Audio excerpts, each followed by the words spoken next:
గారి కాలు ఇరుక్కొని పోతుంది. ఇరుక్కొని పోయిన తర్వాత అది ఎట్లా తీశాడనేటువంటి చూపించలేదు, అదొక మిస్టేక్. దాని తర్వాత 20th సెంచరీలో అమితాబ్ బచ్చన్ ఎవరన్నా వాడారు అని అంటే that is only the director of Nag Ashwin. బీభత్సంగా వాడారా అని నేను అనుకున్నా అమితాబ్ బచ్చన్ ఎందుకు ఉన్నాడు అని. But wrong. నేను సినిమా చూసిన తర్వాత నాకు రాంగ్ అనిపించింది. I was wrong right now. The director was very good. అసలు ఏం బ్రో సినిమా అంటావా బ్రో? ప్రభాస్ లుక్ పక్కన పెట్టేస్తే నాకు తెలిసి మళ్ళీ సెకండ్ పార్ట్ 2 ఉంది.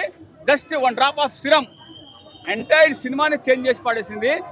నాకు ఇందాక అడిగారు ఎన్ని కోట్లు అని చెప్పేసి. ఆ మధ్య ఒక అతను చెప్పాడు సినిమాలు ఇన్ని కోట్లు వస్తాయని చెప్పేసి.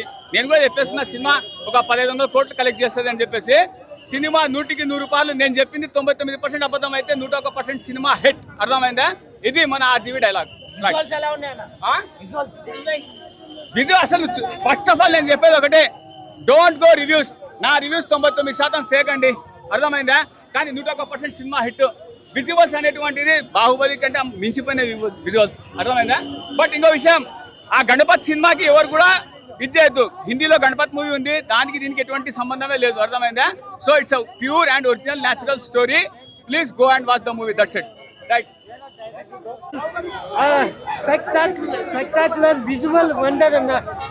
ఇప్పుడు వరకు ఇండియన్ ట్రెండ్ సెక్టర్ మూవీ అని మాట్లాడుకునే వాళ్ళము ఇప్పుడు world box office trend sector movie అని చెప్పుకునే రోజులు వచ్చాయన్న. అన్న రాజమౌళి వచ్చినప్పుడు అసలు ఏ విధంగా ఉందంటే అసలు భైరవ బుజ్జితో వస్తే రాజమౌళి ఇంకో వెహికల్లో వచ్చి అసలు నాకు ఒక 5 సంవత్సరాలు నువ్వు కావాలి అంటే మన భైరవ పారిపోయే సీన్ ఉంటుందన్న. అసలు కామెడీ మామూలుగా ఉండదు. అసలు ఎవరైనా ఎలివేషన్స్తో చంపుతారు, లేకపోతే థ్రిల్లింగ్తో చంపుతారు. వీళ్ళేందన్నా సర్ప్రైజులతో చంపారు. అసలు నాగాశ్విన్ ఇన్ని సర్ప్రైజులు ఫస్ట్ సర్ప్రైజింగ్ ఇచ్చేది ఆర్జీవి అన్న. ఆర్జీవి రాగానే అసలు పగలబడి